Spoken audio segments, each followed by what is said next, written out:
บางทานเพิ่นบ่เข้าใจเฮาเพื่อนมันบ่ได้แคบบ่ได้แคบได้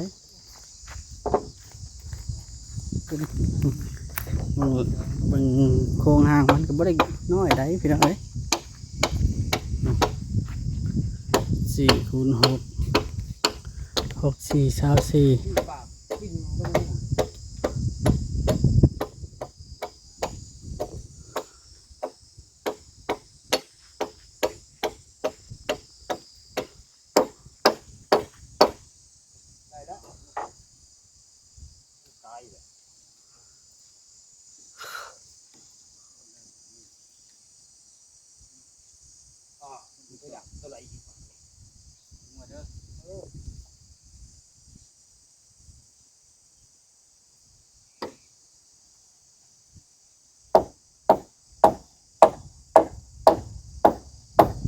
แล้วก็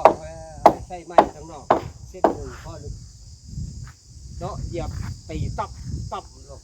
ถ้าเจ้ายืนออกมาสั่นโพดมายาวอยู่ ทำไมอันนี้ตีหลอกเอาตีหลอก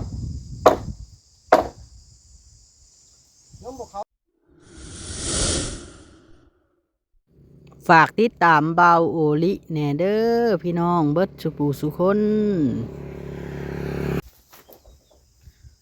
สบายดีพี่น้องสบายดีเด้อพี่น้องเบิดสุปูสุคนเบิดชุมองสุบอนพี่น้องบ่ว่าสิเป็นทางลาวและก็ต่างประเทศนำพี่น้องฮ้อนมื้อนี้อากาศพี่น้องเนาะมื้อวานนี้เฮาก็ได้ยกเสายกอีหยังเป็นที่เรียบร้อยแล้วพี่น้องเนาะยกเสายกนั่นนี่เป็นที่เรียบร้อยก็มื้อนี้เนาะเฮาก็สิมาเดินดำเนินการต่อก็คือใส่ค้างใส่ไอ้นั่นพี่น้องเนาะกันแป้นมาก็สิปูเลยมื้ออื่นเช้าปูเลยกันใส่ตัวเทิงแล้วนะแล้วก็อีก2 มื้อก็น่าจะได้มุ้งพี่น้องเนาะบาดนี้นะมุ้งแล้วง่ายดอกบาดนี้มีแต่แอมฟ้าเนาะก็คือเมื่อวานนี่พี่น้องเนาะงบประมาณที่เขาซื้อปลาซื้อน้ำส้มน้ำหวานนะพี่น้องเนาะเป็นเงินของจูรี่ต่างหากบ่เกี่ยวกับงบเทือนเด้อพี่น้องเนาะงบเทือนมีแต่ว่าเขาเอามาซื้อฉาดนี้เมื่อวานนี้ฉาด2 พื้นซื้อไว้ให้ช่างนั่งเลยเนาะก็คือเบาลีกระจดไว้แล้วเพราะว่าชื่ออาหารการกินนะชื่อM100ชื่อปูชื่อปลาเมื่อวานนี่ชื่อน้ำส้มน้ำหวานว่านี่เป็นงบของจูรี่ที่ว่าภาคเงินมาซื้อเข่าให้ช่างฮันแล้วมันยังเหลืออยู่5-6 แสนพี่น้องเนาะแล้วเพิ่นเราบอกว่าไว้ซื้อปูซื้อปลาซื้อนั่นซื้อนี่เขาไปกินนี่ยกเพื่อนสู่ทีมงานกินแล้วเพิ่นก็เลยเพราะว่าต้องแยกงบประมาณให้ออกได้พี่น้องระหว่างงบซื้อกินกับงบอันนั้นเนาะเพราะว่างบพิเศษใช่ไหมงบพิเศษที่เพิ่นให้มาซื้อสู่ทีมงานกินให้มีเหื่อมีแห้งยกเสานะตัวนั้นซื้อM100ให้นั่นกับเบิดพี่น้องงบตัวนั้นกับเบิดไปซื้อปลา4 โตมาว่าปลา5 โลเนาะแล้วก็ซื้ออันหมักนาวอันเครื่องปรุงเครื่องปิ้งมันนั่นแหละพี่น้องเนาะแล้วก็ซื้อบ่วงซื้อเนี้ยมาปลาไว้เลยในงบตัวนั้นถือว่าโอเคเนาะแล้วก็มื้อนี้เนาะก็ถือว่าเขามาใช้งบอันเทือนอีกแล้วพี่น้องเนาะเขาก็ซื้ออาหารการกินไม่สร้างแน่แล้วก็ซื้อM100ให้เพิ่นบุรขวดพี่น้องเนาะมา2 เท่าเพิ่นเก่าละพี่น้องเนาะเพิ่นก็สิใส่ไม้ตัวนี้แล้วก็สิช่างแป้นมาเลยเบาลิกก็โทรสั่งแป้นแล้วพวกวิธีว่าช่างเขาเจ้าเลื่อยช่างเขาเจ้าเลื่อยแต่ว่าเขาบ่ทันเลื่อยเบาลิกก็เลยยกเลิกเพิ่นเนาะเนาะบ่ทันเลื่อยเด้เอ้าจังได๋ก็เบาลิก็ถ้าผิดพลาดประการใดหรือว่าตัวใดมันขี้ร้ายก็เบาลิสิพยายามบอกเพิ่นให้เฮ็ดให้มันจบเจือเนาะตัวใดมันขี้ร้ายก็มันมีขี้ร้ายมีงามมันบ่ถูกใจเบิดทุกคนดอกน้องเอ้ยเนาะใช่เข้าใจแต่ว่าถ้าอันผู้ใหญ่เพิ่นบ่ว่าจะได้นะเบาลินะที่ทำเต็มที่ตามจุดประสงค์ของผู้รักผู้ใหญ่เพิ่นเบาลิเฮ็ดในดีที่สุดเนาะนี่แหละพี่น้องเบิ่งบาดนี้เบาลิจะอ้ายฮอดเนาะร้อยให้ช่างพี่น้องคนละขวดซื้อน้ำส้มน้ำหวานมาไว้เลยต้องขวด 1มันเอาขวด 1แต่ละมือเอา2 ขวดนี้ขวด 1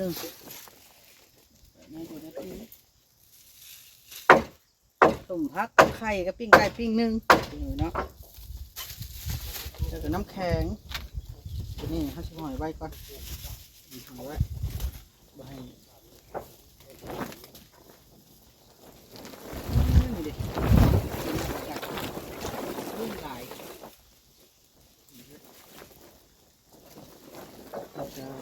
ดี๋ยวจะเอากระติกมาใส่น้ำแข็งพี่น้องเอ้ยเนาะคนเอากระติกใส่น้ำแข็งก็เฮาสินี่ก่อนน้ำเขาซื้อมาได้เมื่อวานยังบ่เบิดต้องกิน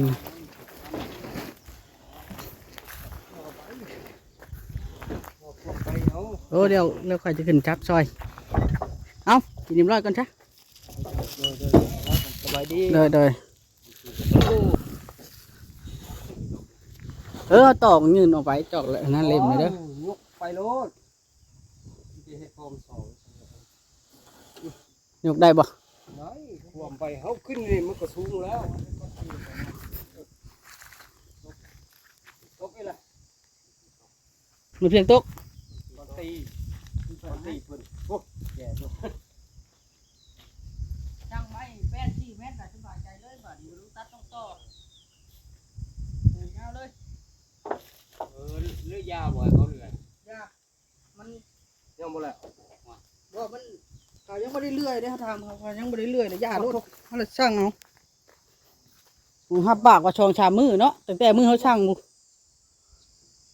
บ่ได้ตามแบบเขาก็ยกเลิกแล้ว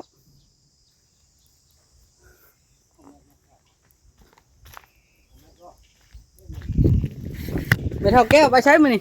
ไปแล้วหาหน่อไม้ เป็นว่าได้ หาหน่อไม้มาขาย พอเท่านิดบอกว่า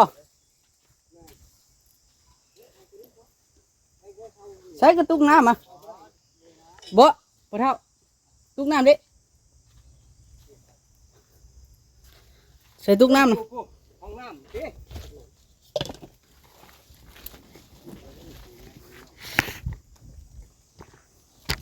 จั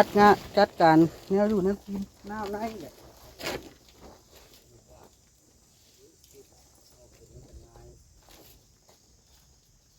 มันบ่เข้ากับ4 เมตร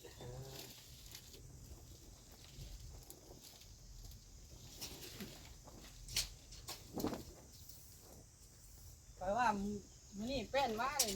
ดีบ่ดีได้ฮดปูพุทธเจ้าเนาะปูแป้นนี่มันบ่ยากปานใดเด้อข่อยว่า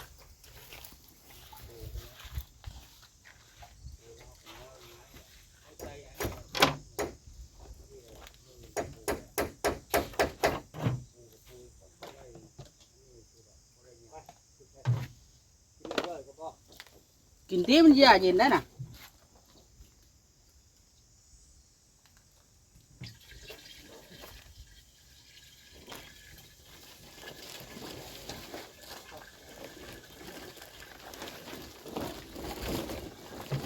กินให้มันอิ่มก่อนกินให้มันแห้ง กินมันแข็งแห้งเครื่องดื่มชูกำลังได้น่ะ ๆ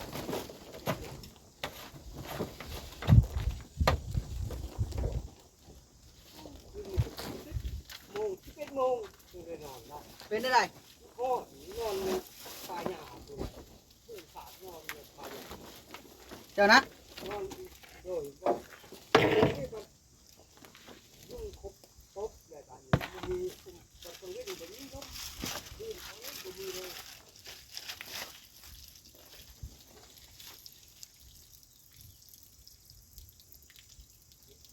ใช่ที่เคยเป็นขาดแล้ว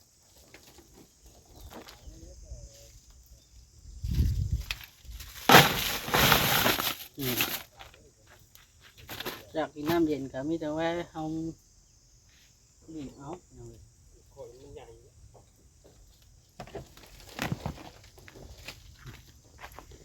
ปู22ตรงนี้เนาะ ยิบรถปูซิบแหละมันเข้าได้5 เส้นละจัก2 เล่ม3 เล่ม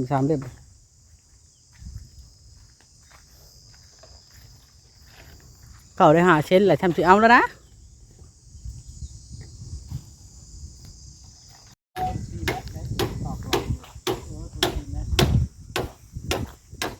นี่แหละพี่น้องเนาะ คนนี้ไว้ก่อนได้เป็นหมดได้เลิก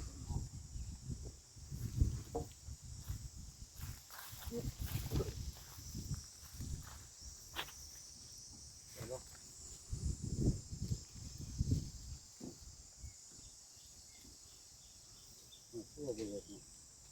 อ่ะเบื่อน้อยหนึ่งเด็กขาดเรื่องกระทะ ผ้าถากก่อน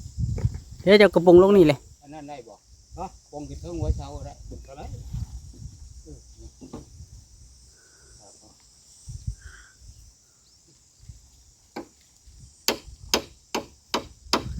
โอ้ยถ้าเจ้าบากบ่เพื่อเนาะบากบ่เพื่อมันละบ่ได้เนาะ ว่า10เป๊ะเลยนะบ้านนี้มันตก11ไม่แต่ละตัว ไม่เขาเลื่อยเพื่อไว้เนาะ โดยเขาเพื่อเจ้ากบเด้ปกติได้นี่เอาเป๊ะเลยเยอะไปอะไรหน่อยเอาทำได้จะตอกไหมตอกเขาได้ก็ไม่ทำบ่ได้ก็ถากก้อนตีบ่ได้ดอกจะนอนพอตีเจ้าจะนอนใส่น้ำผักเจ้าคืน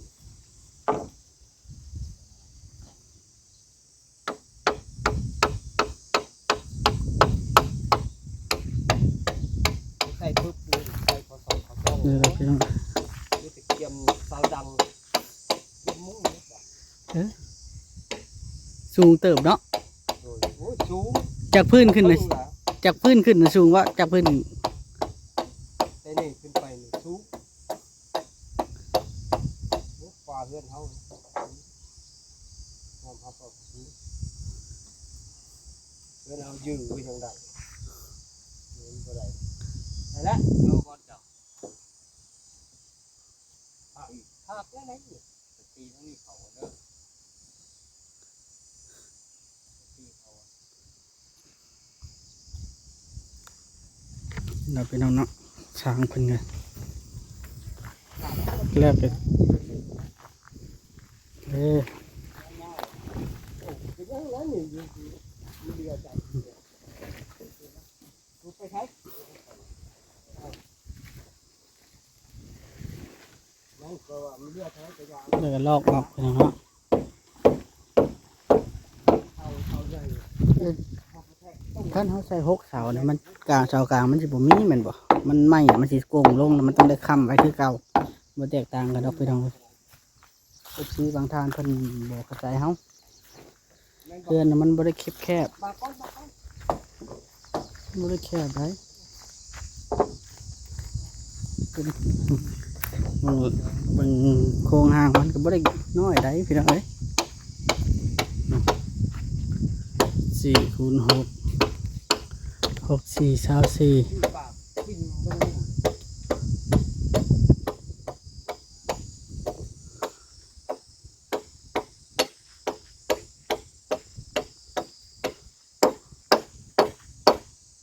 ได้แล้วตายเลย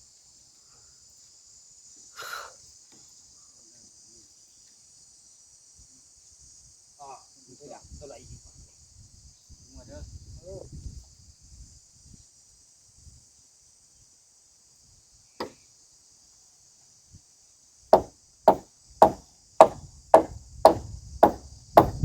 เดี๋ยวบอก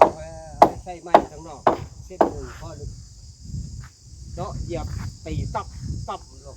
ถ้าเจ้ายืนออกมาสั่นโพดมันยาวอยู่ เอาไม้อันนี้นะเอาตีหลอก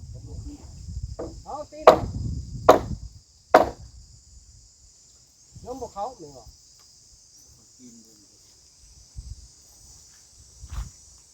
ใส่ไม้ก่อน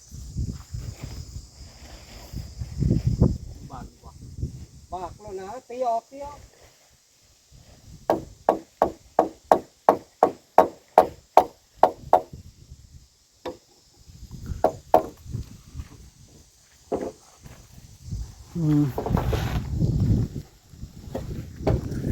เดินมากับแก้วเฮ้ยบัวที่ซอยนะเวลาฝนตกมาน้ำพุ่งเต็มนี่เลยเราเอามันมาไว้พื้นเฮือนแล้วที่ซอย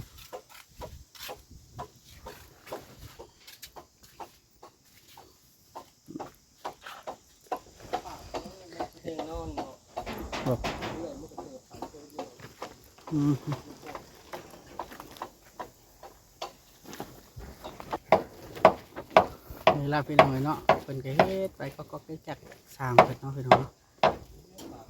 ช่างเพิ่นเฮ็ดไปก็จะคอยเฮ็ดไปพี่น้องเอ้ยเพื่อจะแล้วเนาะบ่ได้ง่ายเฮ็ดบ่ได้ง่ายได้เฮ็ดนี่พี่น้องเอ้ยเฮ็ดเฮือน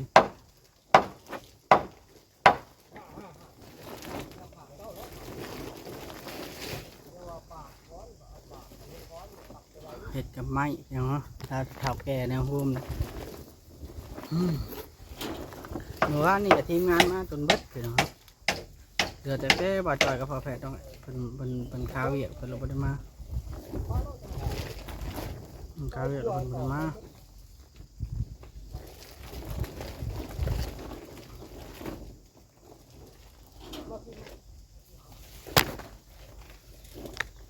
ทั้งเบิ้งพี่น้องเนาะมื้อนี้เฮากำลังสั่งอันนั้นมาพี่น้องเนาะอันแป้นมาแป้นกับแป้นละแสนนู่นละพี่น้องเนาะบางบ่อนน่ะ120,000บางบ่อนก็100,000แต่ก่อนน่ะ95,000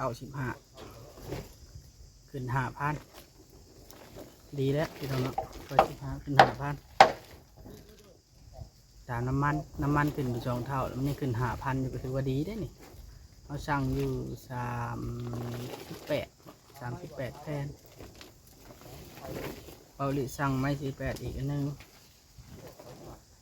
ไม้18ก็100,000เด้อพี่น้องพอดี4 ล้านปลายเนาะสั่งเป็น4 ล้านปลายแต่4,200,000เนาะ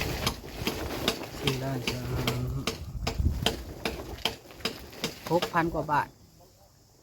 พอได้แป้นปู6,000 กว่าบาทแล้วก็แล้วเขาก็จะได้สร้างมันเครื่องมุ้งได้บ้างอันดับต่อไปสร้างพาเชล่ากับเครื่องมุ้งพร้อมกันเลยเพราะว่าเขาสิเอาปั้นลมมาใส่ก่อนแล้วกัน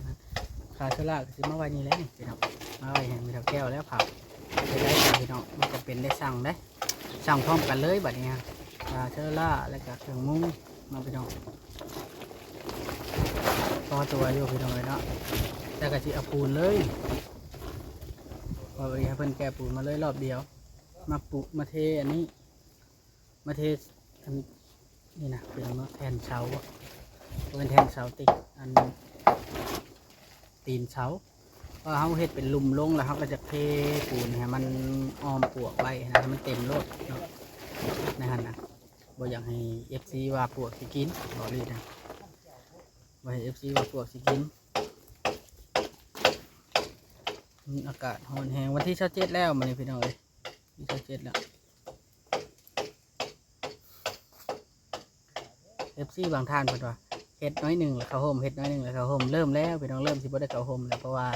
ต่อไปเขาก็สิได้เฮ็ดงานแบบในห่มในหยังกับเชือตั้งขึ้นแล้วนะตั้งขึ้นแล้วก็ใส่ไม้ใส่หยังห้อมแบบกับเชือนะพี่น้องเบาเลยว่าสิงามเติบอยู่งามเติบอยู่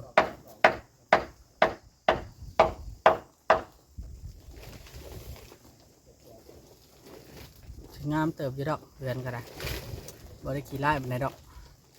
พี่น้องถ้าเบิ่งน้ำตาลน้องแต่ถ้าจ่อยจักไปใส่เป็นหนึ่งนี่จักได้เห็นงานหรือบอกรีบบอกว่าให้มาซอยเวียกเป็นเด้อคันบ่ได้เห็นงานนะ